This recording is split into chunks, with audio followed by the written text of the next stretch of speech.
with the 2025 release, when do you think the beta would probably come out? It literally hasn't been done since War for Cybertron and the original creation of the Align continuity.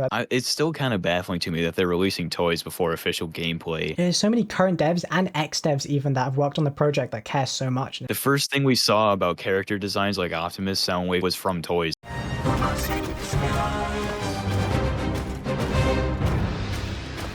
I will say though, having like that gameplay against the UE5, the color differences in the map, wild. It is like the UE5 one like pops with so much like color. I think the HUD is a big part of that too. Like even the HUD is completely redesigned. Like it's so much more colorful, so much like sleeker. Like this one looks like it's just an Unreal Engine default asset. Like the new one is like fully custom built. It's crazy.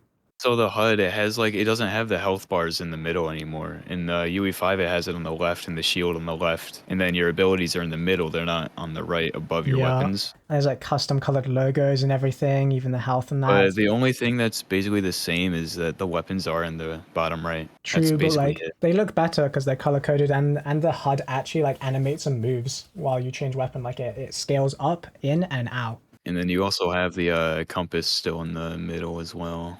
That's true. That's true. I kind of hope you can turn that off, Loki. Oh, you don't have that in the UE5 or UE4 version. I think we did have it at one point. I think one of the screenshots from that same era of build also has it, if I remember correctly, at the bottom with just like Bumblebee in like a test build area. I'm pretty sure that has compass. I mean, I could be camping. I don't know off the top of my head. It might. Let me check. Nah, it doesn't actually. That's crazy. I've just gotten too used to seeing the modern build. Yeah, so you have the compass, and then in the top right, there's like the characters, so Bumblebee and then like whoever else is playing with you in your squad. Yeah. I noticed like the mission thing in the top left is also really different. So they went in like a complete UI overhaul. Oh yeah, like it's completely redone, which is kind of ironic. UE5's UI is much better. Oh yeah, I will say, just because of the pure colors. It's ironic because I think the UI has been redone like 3 times already. Oh, for sure. I'm pretty sure I remember documentation saying it had been completely revamped. Like I know it was revamped at least once in the Rise era, and then it's been revamped on top of that. I mean, hey, I'm all for min-maxing the level of quality on the game, like iterating constantly, but that's noticed though, you also don't have a mini-map anymore. They replaced that with the compass. Yeah, I wonder if that's just because the minimap makes it like look too generic-esque, and like it wasn't really needed, especially when you have the compass. Not gonna lie, I'm not really looking at the mini-map though when I'm playing games. I can't really cap, especially for PvE. I'm not really looking at mini-maps. Yeah, we also remember like if you look at the enemies in this, the enemies don't have like tags and health bars and stuff like that, so like they're not as easily identifiable. So maybe that's why the minimap was there in the first place. But now they have all of that stuff and their indicators. And again, they're a lot more colorful in the new game, so they contrast a lot better with the background. It's easier to see. So maybe that's why they didn't feel the need for like a full blown minimap and just like more like subtle indicators in like in the nav bar. Like that kind of makes sense. Plus it declutters the HUD a little bit. So that's pretty neat. Something I noticed was splash damage. You know how like splash damage has like kind of revamped the models to match their current game? Yeah. So like Bumblebee's a bit more bulkier. When he boosts up in the UE4 one, his doors are like outwards or pointed outwards. But in the UE5 one, they like fold into his thrusters. Oh yeah. So that's like just a small little detail. He also has lights on the back of his legs. Also, the boosters are just like straight orange in this for some, like they're like a really low, like desaturated orange versus like the proper like neon blue, like hyper orange they have, like that custom multicolor effect on the newer build, which looks so much better. Like it just brightens up the, like, oh, I know people have said like the color looks like drab and everything, but it's like it's so much better in the modern builds. Like it's truly fixed. Like it really is fixed. They really did a lot of work. Even when it comes down to like the environmental effects, like the tendrils and like those nanite tendrils you see going throughout like the underground stuff like that and the rest of the map, they're completely different. Like in this old ass build, like they just look unsubstantial. Like they look really tiny and stuff now. And I understand like maybe people don't like that, but it's like it's completely changed now. Like they've redone them in its entirety. They're super thick. They're literally like the grass tree roots from DMC5. Like they're super thick and bulky. They're super red, super big. They have like little nanites. Like literally if you've played Destiny 2, like the Siva nanites that come off like the Outbreak Perfected, it's literally like those nanites are coming off these tendrils all around the world. Like it looks crazy. Even if I remember correctly, I'm pretty sure they come off the enemies when you shoot and do damage to them or kill them or when they spawn. I'm pretty sure they have nanites come out of them because obviously they're nanites, they're living nanotechnology beings. Like that looks super cool as well. With that being said, though, I wonder how much of the elemental effects have carried over. Because I saw we have like fire damage, and then there was a couple of others, but they were kind of blurry to tell when he was shooting in robot On mode. the UE5 one, Bumblebee's pistol has the fire mod on it. Yeah, so like we know That that's one's carried over, but like if I remember correctly, in the modern build, it's limited to just like your side weapon. It's almost like Destiny's special weapon system in a way, where it's like oh yeah. you have one element on the side. I haven't played Destiny in a fat minute, but as what I remember, at least on launch, you had your one special weapon, which was I think they limited. did And then, change it so kinetics could use elements. yeah, I think they changed it when they changed the whole like primary secondary system to be able to have like double specials and stuff like that. But either way, like that's cool because obviously we know there are like shields and elementals, so that makes sense if they have that Destiny system where you like would match shields, like match elementals to be able to like do really big damage or like take down shields really quickly, like to pop them, so you can do kinetic damage. Like I think that's a really cool mechanic. Like I know it's kind of a yoink, but even still, like again, like since the game is based off Warframe also had it. And it's a good mechanic. It adds a level of difficulty without just like, I guess, making enemies bullet spongy, right? It gives you a good tactic as a player. Like, oh, maybe the end game activity, like maybe the stronghold this week has got like flame shields, like fire shields. We need to bring in like a certain weapon that does like fire damage really, really well. You know, it incentivizes the changing of metas. Like that adds replay value. Like nobody wants to sit around running the same build, same weapons all the time. So if they do that and mix it in with like challenges, I feel like that could go very, very well. Plus it incentivizes like high mastery ranks and stuff like that in the game. Since obviously the more weapons you use, the more transformers you use and level all of them, that grows your mastery rank, same as Warframe. So Right. that basically like it subtly incentivizes people who are maybe more casual to get high master ranks, which means they'll end up doing high tier content, which means more people play in high tier content, which means the content will then be valued more, which means more of it will get made for us, like the hardcore players. So I think that's really good.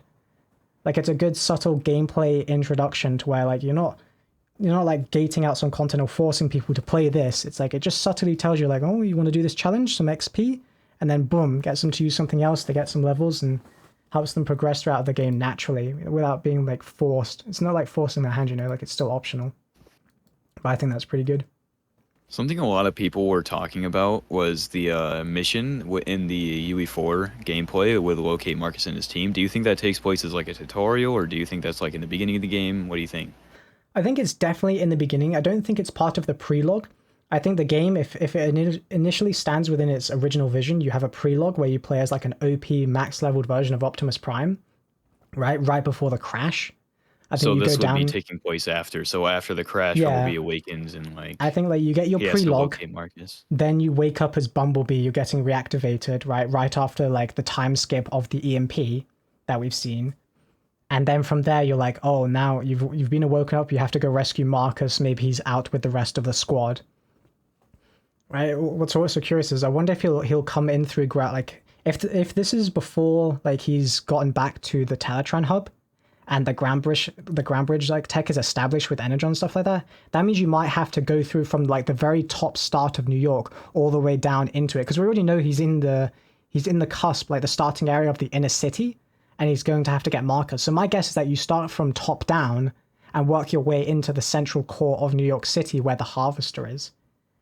And that's my guess. And then you've got to go get Marcus and stuff like that. Maybe you grab Marcus, Cassandra, Percy, and Delvin. Maybe it's all of them. Or maybe you grab one by one, and then you take them back One via by one Groundbridge makes a tech. lot of sense gameplay wise.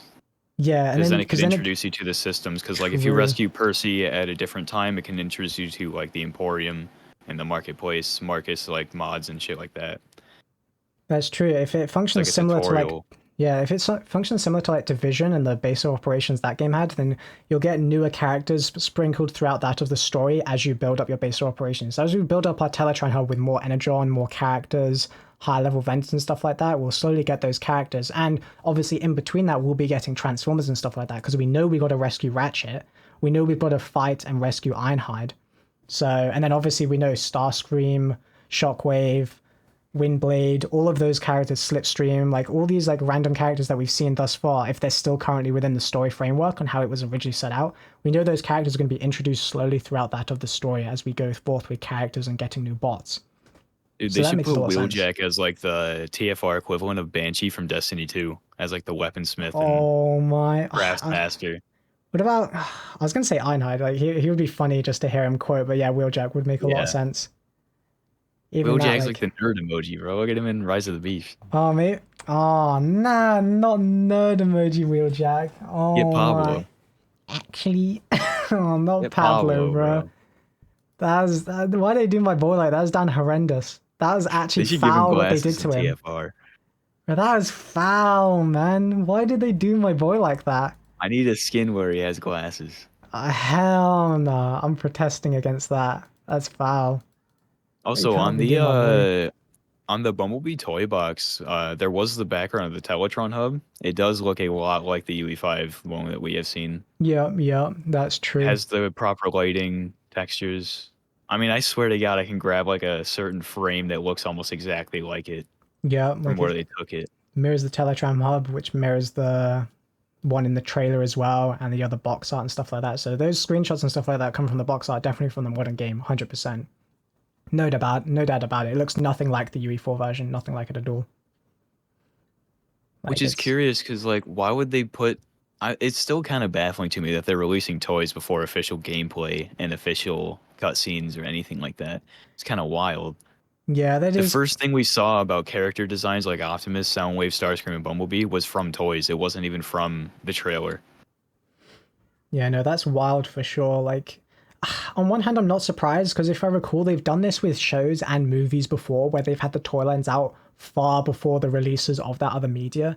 But with the game, it's just especially like kind of depressing, low key. Like, just like I guess I what? just don't understand that kind of marketing. Just imagine someone buying the toy who like doesn't really know about the game yet, which is like fair beans to be honest. Like a lot of people still don't know about the game, and then they just see this on the back and they're like, "Huh, where is this from?" And then they go Yeah. look it up and it's like there's no game to it. It's like kind of weird. It'll make sense once the line is like well and truly fleshed out and the game is out, but it's just odd, especially now because we're looking at this, we're seeing the screenshots, we're seeing like the background of the boxes, and it's like, oh, that's our first look at the modern game for the public. Like it's not the best situation to be in, to be honest, because like without people like me and you, nobody would know what this stuff is. Nobody would know it's the Teletran hub. Nobody would know it's like the loading screen. Like without like actual true leakers who know their stuff like us, nobody would know. And even then, it's like the broader audience still doesn't know because the Transformers Reactivate fanbase is so niche. Like even within our own scene, like it's crazy how people just don't know or like wouldn't be able to get this information.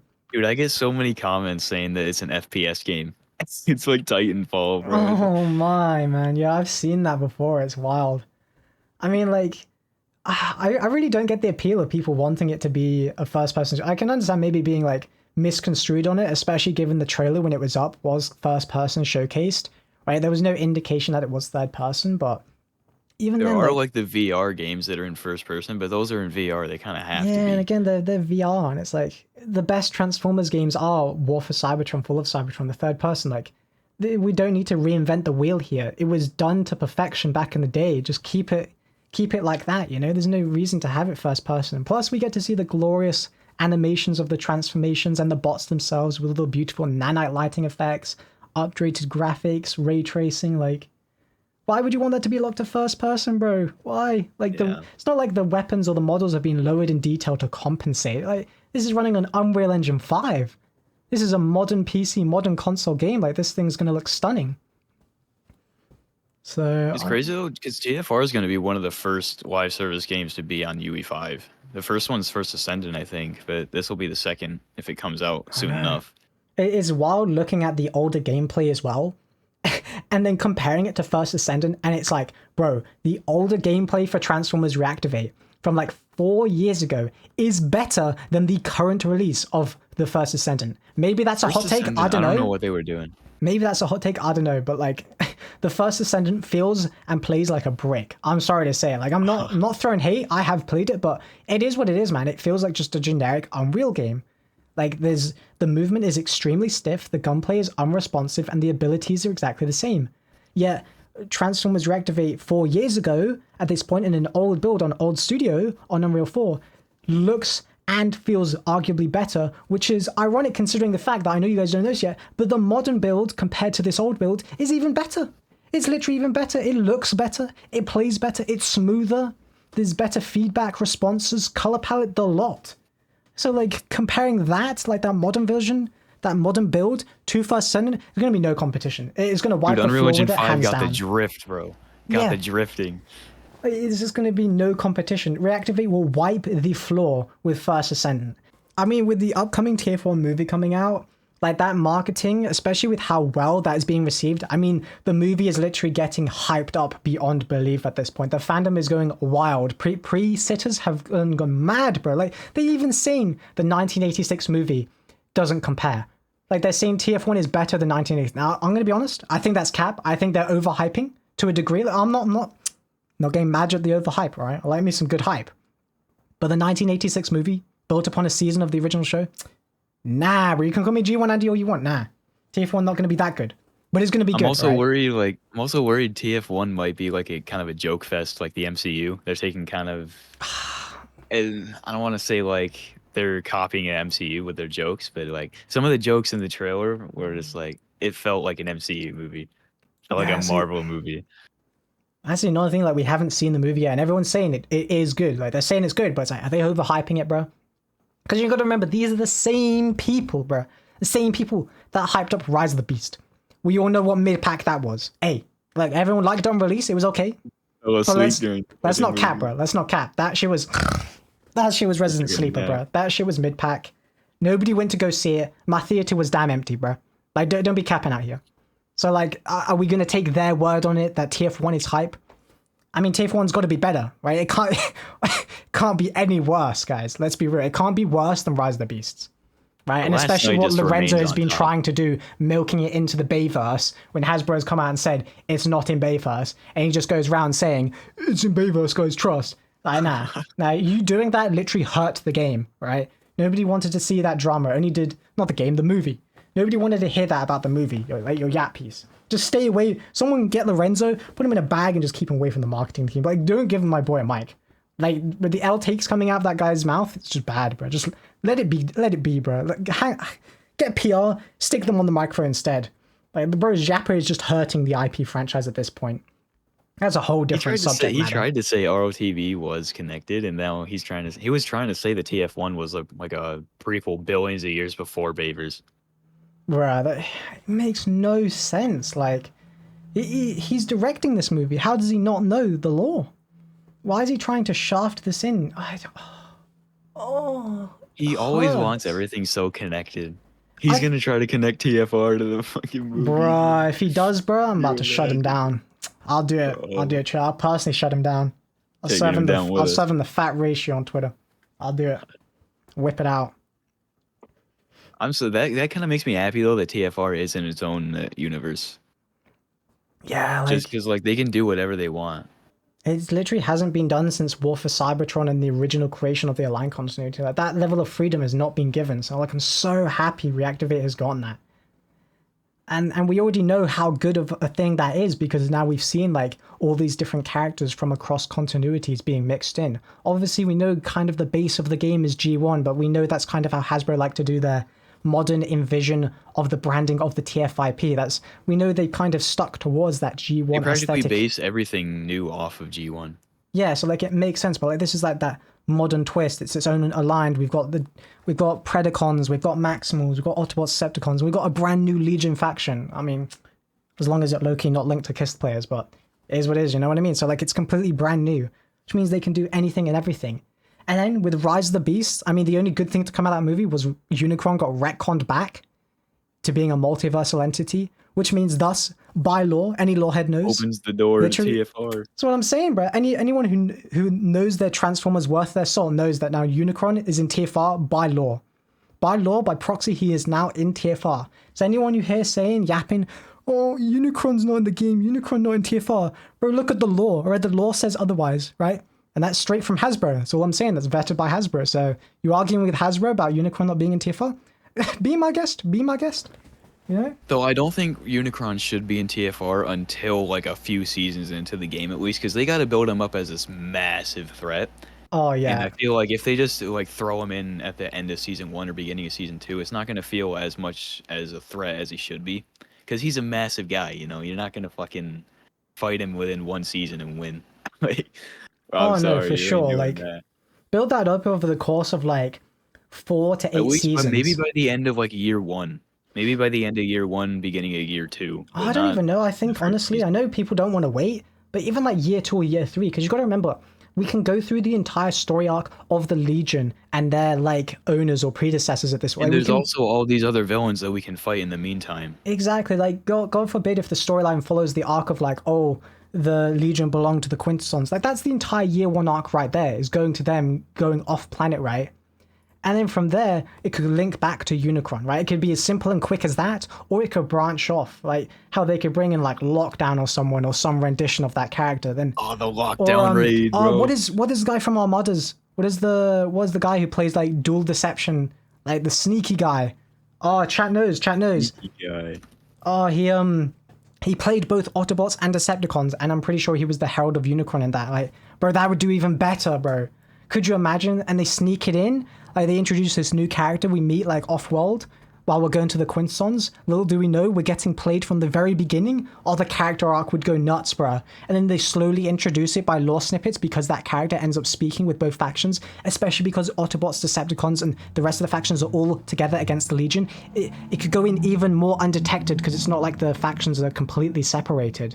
So like, but any lorehead might be able to pick up on certain sentences and stuff like that. Or maybe they change the logo in between interactions. Oh, I could go hard.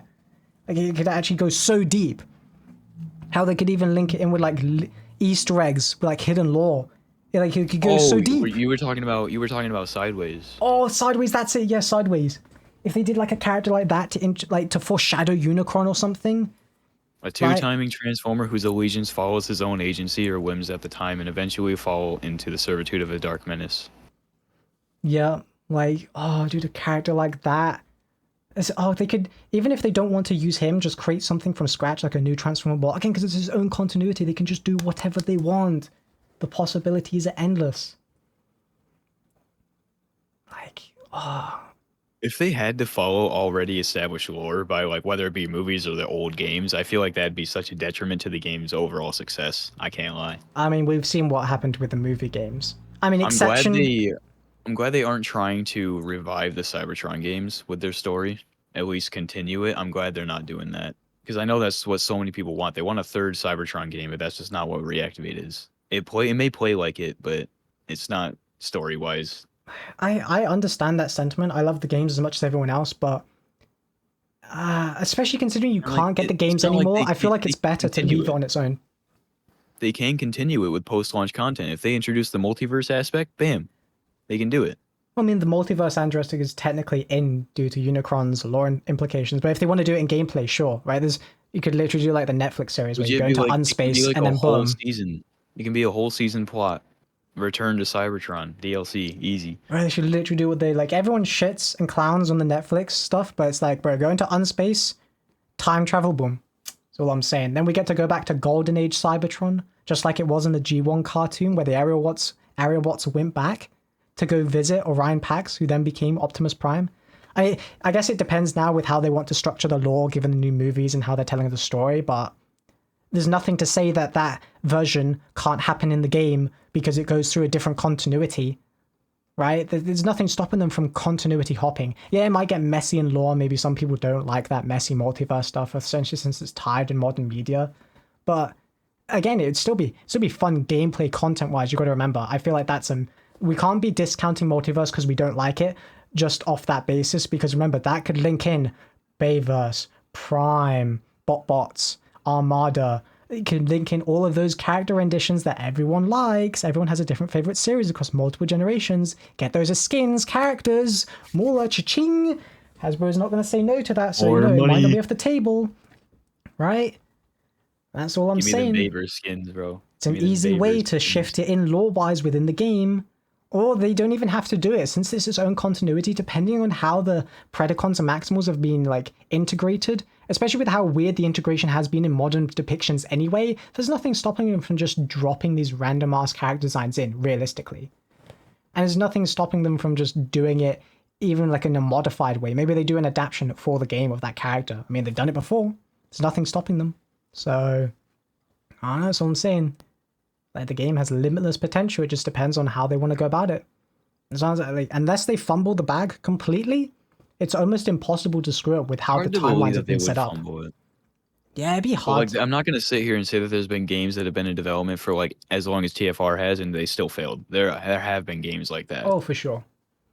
and I obviously TFR is not immune to that kind of treatment. But I think with the care that Splash Damage is taking with the game and being how much fans they are, how much of fans of That's what Transformers I they was are, gonna say. the passion that they have, they're not gonna let it fail. And I Like, feel like that's a huge part of why this game's been delayed so much is because they want to get it right because they are themselves massive fans of the franchise. literally, I mean, you said it like no perfect than I could. Like, they are fans of the game themselves. They want the game to be good. They are fans. Like, it's not like this is just being pumped out by some studio who doesn't give a flying shit about the IP. Like, they actually care, right? The And on biggest top of that, thing I can Hasbro think actually of is cares. Neil. Neil is like such a massive fan of Transformers. Even when he's not working on Play TFR right now, he's still a fan of Transformers. He posts about it all the time. There's so many current devs and ex devs even that have worked on the project that care so much, and it's like, even if you just extrapolate that passion out a tenth, I mean, it's going to be better than half of the slop IPs you get out translated these days.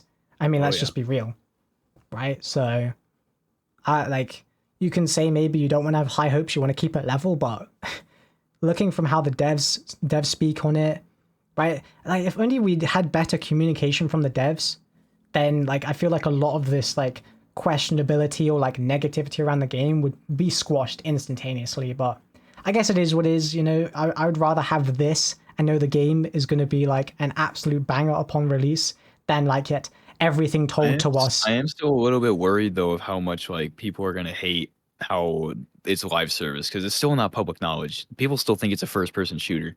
But most of the people don't know it's a live service game like Destiny, and they're sick of it. They hate Suicide Squad, for example. They hate First Ascendant. Yeah, but And as soon First as it's Ascendant. public knowledge, they're gonna not like that. Yeah, but the second they play it, they're gonna like it, right?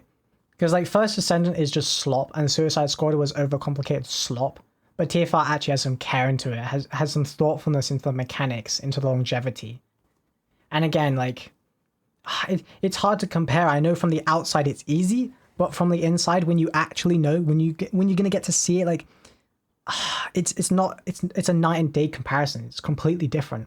I feel like all we need right now is like a fatty banger trailer, like a proper gameplay trailer.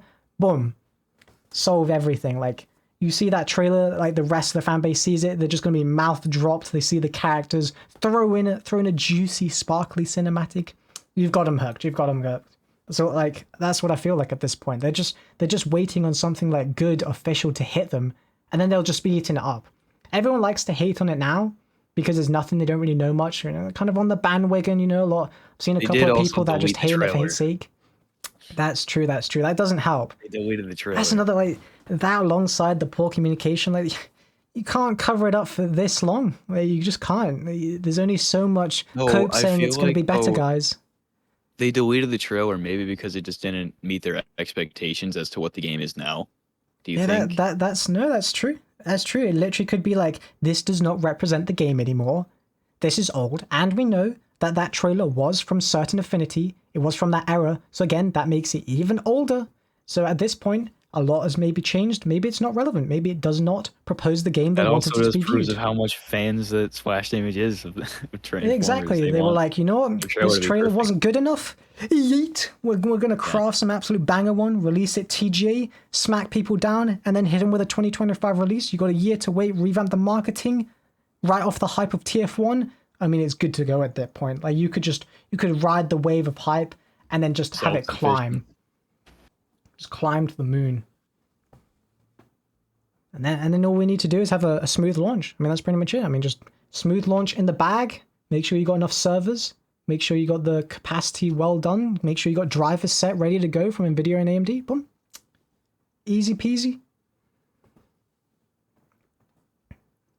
Now let's just hope their end gaming gameplay loop is pretty good. If that Yeah, sucks, that's gonna be awful. at that point, that is Hey, going to what be have the they main spent all this concern. time doing, bro? Yeah, I mean, I know, Yeah, by like, the time TFR comes out, we will have had to wait 8 years. It's been in bro, development for over 8 years. that's wild, bro. I'll be That's old, bro. insane. I swear, Bro, some I'm people who started waiting graduating. for this game were like kids, and now they're gonna be like exiting college and stuff like that. It's gonna be wild, Bro, bro. I'm graduating before Bro, it's TFR, baby. wild. Let's go. People are gonna TFR is gonna come out, and some people are gonna have little kids, bro. It's wild. Dude, their kids are gonna be playing TFR. I know. Oh, the irony. Sheesh, bro. It's gonna be wild, man. God, everyone's gonna be hopping on it though, like especially with how the looter shooter live service scene is. Like every Oh, dude, Shroud's gonna be on that. oh yes, Oh, like, especially like people forget like Splash Damage work with Shroud and other big streamers inside their studio. Like, do you know what's how the many other guy's name? connects It's that like give you? Sakura or something. Like the level of connect Shroud has as like a streamer and stuff like that to his other streamers that will then promote his game and his game studio, because of course Shroud is going to promote his game studio, so he's sure as shit going to play Transformers Reactivate because it came from the studio, because his studio, he wants to do good because he's working on a game with them. So of course that means he's going to get his streamer buddies, which means other streamer buddies, and it's going to be just a towering effect. And on top of that, we've also got to remember D2, Warframe, all the other looter shooter Andes are going to hop on this game because it's going to be hot fire. It's just going to be a massive snowball effect. Everyone's going to be doing it. And we're riding off the hype of TF1 and the movie if it bangs out, right? It's just going to be a massive snowball effect. The game is literally poised to be uno successo. It's going to be a slam dunk. All it's got to do is have good launch, good endgame, and stability. That's it. You get the endgame solid so streamers can play it out and content creators can play it out. You have its stability so players can play. Boom. Set in stone. Now, I with mean, the 2025 release, when do you think the beta would probably come out? A month after TGA? What are we thinking? Because they're it's gonna got to want to do a be. closed beta first and then the open beta later on, like an early access If they want to beta. do a closed and open beta, we've got to look at like at least probably like a 8-month period. IMO. Yeah. You do a closed beta, 4 months to work on that feedback. Do an open beta at least 4 months before launch, preferably more like 6 months. So they have time to actually work and fix on the issues. So we could be looking at maybe start of the year closed beta, right? Maybe it be NDA'd, sure, whatever. And then maybe summertime, bruh. Summertime hit them, or maybe start of summertime would be perfect. Summer Games Fest, boom, open beta. Sign up here, transformersreactivate.com, download the launcher. That'd be perfect. Then they get all the feedback, get everyone covering it, make sure the NDAs are public. Then you get the entire summer, early winter, like wave of content creators hyping up the game. Then boom, launch it straight, end of the year, slam dunk. That's what I'm saying. Gives them perfect spacing to work on the game, fix bugs. Keeps the hype, right, steady growing across the year. And I mean, that's set right there. And then you just write it off. Just make sure you got that post content ready to go. That's all I'm saying. Sounds good to me.